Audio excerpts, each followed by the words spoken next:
శ్రీమతి నమః. రజాకార్ సినిమా అందరూ చూసే ఉంటారు. ఒకవేళ చూడకపోతే ఆ సినిమాని చూడండి. ఎందుకంటే ఎంతో ఖర్చు పెట్టి ఆ సినిమాని తీశారు. మన చరిత్రని మనకి తెలియచేయటం కోసం తీసిన సినిమా అది. పట్టుమని 15 మంది కూడా థియేటర్లో లేకపోతే ఆ సినిమా వేసేవాళ్ళుట ఆ సినిమాని తీసేస్తామని చెప్తున్నారు. అయితే చాలామంది ఆ సినిమాని చూస్తే చాలా భయం వేస్తుంది, చూడడానికి చాలా భయంగా ఉందండి అని చెప్తున్నారు. నాకు కూడా ఏడుపు వచ్చేసింది ఆ సినిమాని చూస్తున్నంతసేపు. ఎందుకంటే ఎంతో మంది స్త్రీమూర్తుల మీద వాళ్ళు చేసిన అరాచకాలు అంతా ఇంత కాదు. నగ్నంగా ఆడవాళ్ళని కాల్చి పడేశారు, పేగులు తీసేసి ఇలా దండం మీద వేలాడదీసేశారు. పెద్ద మనిషి అయిన ఆడపిల్లని ఎత్తుకుపోయి అత్యాచారాలు చేశారు. వాళ్ళు 1 కాదు 2 కాదు, ప్రతి నిమిషం ప్రతి సెకను ఆడవాళ్ళని ఇబ్బంది పెడుతూనే ఉన్నారు. ఎంతమంది ఆడపిల్లలు నలిగిపోయారో, ఎంతమంది మగపిల్లలు చచ్చిపోయారో, ఎంతమంది భర్తలు ఎదురకుండా భార్యలని హింసించేశారో, ఎంతమంది పెద్ద మనిషి అయిన చిన్న చిన్న పిల్లల్ని పసిమొగ్గల్ని కాల రాసేశారో, అప్పుడే పుట్టిన పిల్లల్ని తలల్ని నేలకేసి కొట్టేశారు.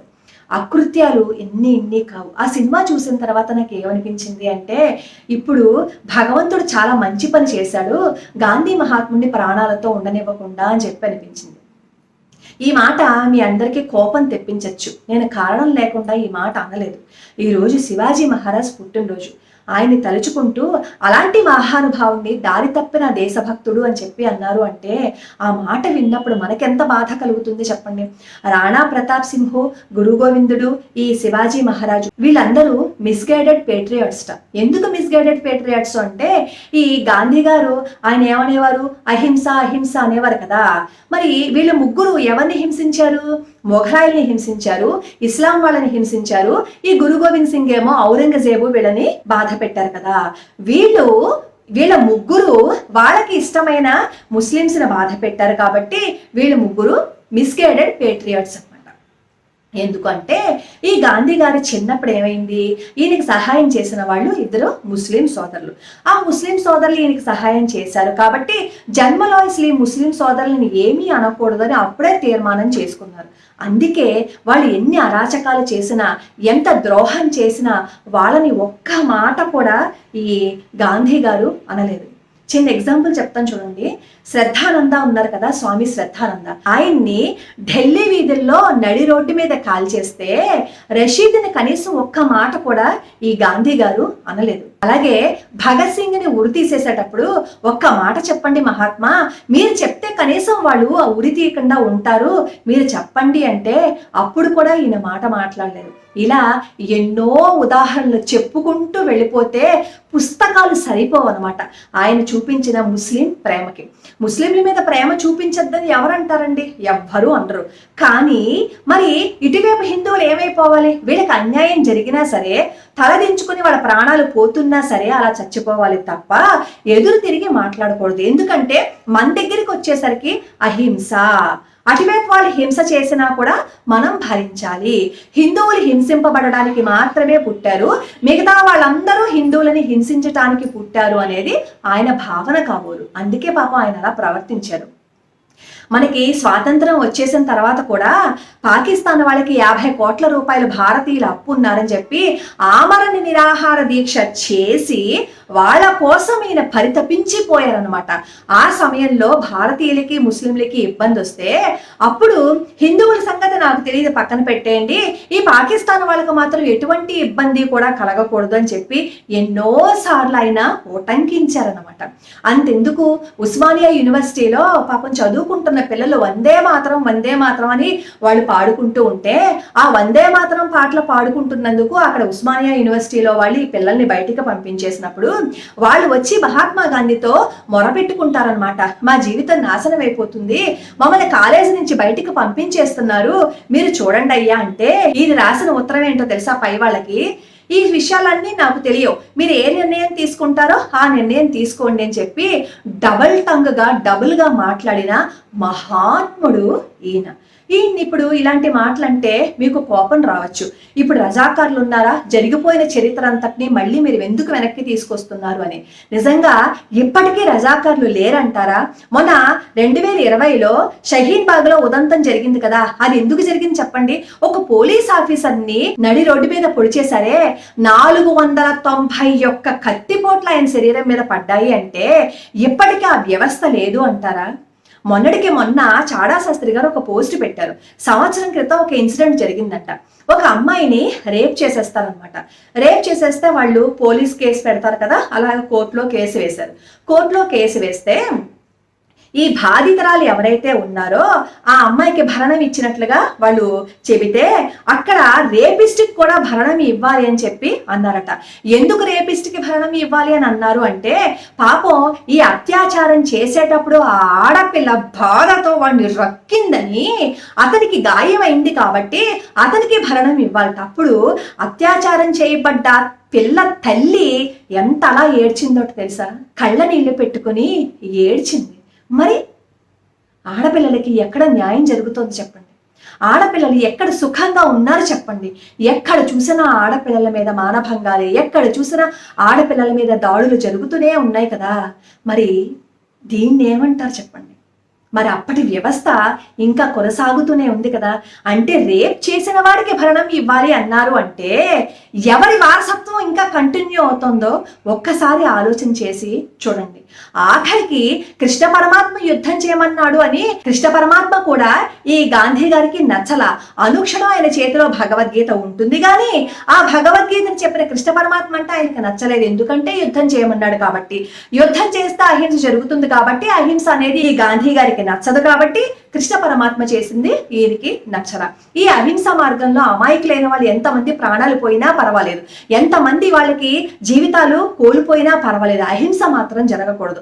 అహింస పేరుతో తన జాతిపితగా పేరు తెచ్చుకున్నాడు, తన మహాత్ముడిగా పేరు తెచ్చుకున్నాడు. నేనేం కాదన్ను. ఆయన వల్ల కోట్లాది మంది ప్రజలు ఇళ్లల్లో ఉండకుండా బయటికి వచ్చి స్వాతంత్ర సమరం కోసం రోడ్ల మీదకి వచ్చారు. అది కూడా నేను కాదన్ను. కానీ ఒకరి తప్పు ఏదైనా చేసినప్పుడు మంచి గురించి మనం ఎలా అయితే చెప్పుకుంటామో నెగిటివ్ సైడ్ కూడా మనం చూసి ఖచ్చితంగా అప్పుడే మనం ఆలోచించి తీరాలి. ఎందుకంటే మంచి 4-5 జరిగి ఉండొచ్చు, కానీ వాళ్ళ వల్ల బాధపడిన వాళ్ళు 1000 మంది ఉన్నప్పుడు, ఒక జాతి మొత్తం ఉన్నప్పుడు ఆయన గురించి మనం చెప్పుకోవటంలో తప్పే ఉంది చెప్పండి? అభిమానం ఉండొచ్చు, కానీ మరి అంత గుడ్డిగా మనం అభిమానించకూడదు. వాళ్ళ గురించి మొత్తం తెలుసుకోవాలి మనం కూడా. అలా మనం గాంధీ గారి గురించి పూర్తిగా తెలుసుకోకపోవటం వల్లే జాతిపిత, మహానుభావుడు, గొప్పవాడు అని చెప్పి మనం మాట్లాడుతున్నాం. ఆయన గొప్పవారే, నేనేం కాదు అని చెప్పట్లేదు, కానీ ఆయనకి ఇంకొక వైపు కూడా ఉంది. దానిని కూడా తెలుసుకోండి. ఎందుకు అంటే గాంధీ గారి కంటే కూడా ఈ రోజు హిందూ సామ్రాజ్యం ఉంది అంటే దానికి కారణం శివాజీ మహారాజ్. అలాంటి శివాజీ మహారాజ్ లాంటి వాళ్ళని, దారి తప్పిన దేశభక్తులు అన్న ఈ గాంధీ గారిని ఏమనాలో చెప్పండి. అలా అంటే మీరు అంటారు ప్రక్షిప్తం చేశారేమో అని. కాదు, చాలా దాంట్లో ఆధారాలు ఉన్నాయి. ఆయన అన్నట్లుగా చాలా వాటిల్లో ఈ గాంధీ గారు మనకి వ్యతిరేకంగా చేశారు అనడానికి ఎన్నో ఆధారాలు ఉన్నాయి. ఔరంగజేబును కూడా ఈయన ఎన్నోసార్లు ఆయన ప్రసంగాల్లో ఉటంకిస్తూ ఉండేవారు. ఎందుకుట? ఈ ఔరంగజేబు ఒక సామ్రాజ్యాన్ని స్థాపించాట. అలాంటి ఔరంగజేబు పాపం నూలుగుడ్డతో టోపీలు కుట్టుకునేవట. టోపీలు కుట్టుకున్నాడో టోపీలు పెట్టాడో మనకి ఎవరికి తెలియదా? ఎంతమందిని చంపేశాడో ఆయనకి తెలియదా? మరి అలాంటి ఔరంగజేబు హింస చేసినప్పుడు ఆయన ఎందుకు ఒక్క మాట కూడా అనలేదు? మన శివాజీ మహారాజుని, రాణా ప్రతాప్ సింహ్ని, వీళ్ళందరినీ మాత్రమే ఆయన ఎందుకు అన్నారు? దీన్ని బట్టి మన నిజమైన చరిత్ర ఏదో తెలుసుకోవాల్సిన అవసరం ఉంది కదా. అలా మీకు కూడా అనిపిస్తోంది కదా. అందుకే రజాకార్లు సినిమాకి వెళ్ళండి. అలా చూసి వస్తే ఇలా ప్రక్షిప్తాలు చేసేసి మన చరిత్రను మార్చి రాసేసి మన దేశభక్తుల గురించి ఇలా నోటికి వచ్చినట్లు మాట్లాడే వీళ్ళ సంఖ్య తగ్గిపోతుంది. ఇలాంటి వాళ్ళ గురించి మనం గొప్పగా ఎంతైతే చెప్తామో అలాంటి వాళ్ళు మాట్లాడిన నెగిటివ్ సైడ్ ను కూడా మనం వ్యతిరేకించాలి.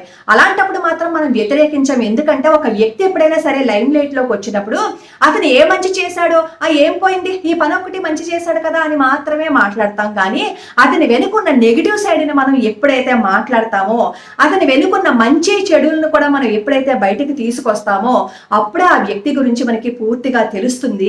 అప్పుడే మన మన చరిత్ర పూర్తిగా మనకు అర్థం అవుతుంది. అప్పుడే మన పిల్లలు మన చరిత్ర ఏంటి, నిజంగా మనం ఎలా ప్రవర్తించాలనే విషయం వాళ్ళకి అర్థమవుతుంది. లేదు అంటే ఈ పిచ్చి చరిత్రలన్నీ అలా ముందుకు వెళ్ళిపోతూ ఉంటాయి. అసలైన చరిత్ర తెలియకుండా పాపం నిజంగానే కృష్ణుడు యుద్ధం చేయటం తప్పేమో అనే స్థితికి వెళ్ళిపోతారు. నిజంగానే శివాజీ మహారాజ్ దారి తప్పిన దేశభక్తుడేమో అని అనుకుంటారు. కాబట్టి ఈ పొరపాటుని చెయ్యొద్దు.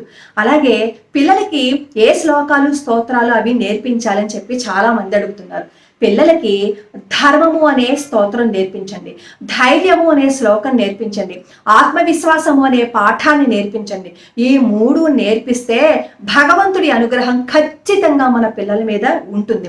మనం మన పిల్లలకి నేర్పించవలసినవి ఈ 3 అంతే తప్ప ఏ శ్లోకాలో స్తోత్రాలు చదివితే మాత్రమే వాళ్ళ జీవితం బాగుంటుంది అని అనుకోకండి. ఈ స్తోత్రాలు శ్లోకాలతో పాటు మన దేశభక్తుల చరిత్రలు, వాళ్ళు ధైర్యంగా ఎలా ఉండాలి, ధర్మంగా ఎలా ఉండాలి, సత్యంగా ఎలా ఉండాలి, ఆత్మవిశ్వాసం వాళ్ళలో ఎలా పెరగాలి అనే దాని గురించి మనం ఈ రోజు ఆలోచన చేయడం మొదలు పెడితే రేపు అన్న రోజు మన పిల్లలు ఎక్కడికి వెళ్ళినా గుండెల మీద చెయ్యి వేసుకుని వాళ్ళు ఉండగలుగుతారు, మనము ఉండగలుగుతాం. ఇప్పుడు ఎక్కడ చూసినా సరే ఎన్నో దారుణాలు జరిగిపోతున్నాయి కదా, అలాంటి దారుణాలు మన పిల్లలకి జరగకూడదు అంటే భగవంతుడి అనుగ్రహంతో పాటుగా మన ప్రయత్నం కూడా ఉండాలి అనే విషయాన్ని మర్చిపోకండి. రజాకారులు సినిమా చూడండి. నేను ఈ దేశం గురించి చెప్తున్న వీడియోస్ ఎందుకు చెప్తున్నాను అంటే దేశభక్తి దైవభక్తి 2 ఉండాలి. ఏ కన్నును వదిలేసుకుంటాను చెప్పండి? ఏ పార్టీ వాళ్ళు నన్ను వాళ్ళ పార్టీలోకి చేరమని నన్ను అడగలేదు. నేను ఎవరిని చెప్పండి నన్ను వచ్చి అడగడానికి? నేను ఒక సామాన్యమైన గృహిణి. నేను మాట్లాడిన దానికే నా దగ్గరికి వచ్చి పార్టీ టికెట్ ఇస్తానన్నారా అని చెప్పి మాట్లాడుతున్నారు అంటే అది ఎంత హాస్యాస్పదంగా ఉంటుంది. అసలు మీరు ఏ ఉద్దేశంతో అలా మాట్లాడుతున్నారో కూడా నాకు అర్థం కాలేదు. నేను ఇలాంటివి పట్టించుకోను. కాకపోతే నేను ఎందుకు చెప్పాను అనే విషయం మీకు అర్థం అవ్వాలి కాబట్టే, మన దేశం గురించి అర్థం అవ్వాలి కాబట్టే నేను ఇలాంటి విషయాలు మీ ముందరికి తీసుకొస్తున్నాను. లోకా సమస్త సుఖినో భవంతు, సర్వే జనా సుఖినో భవంతు.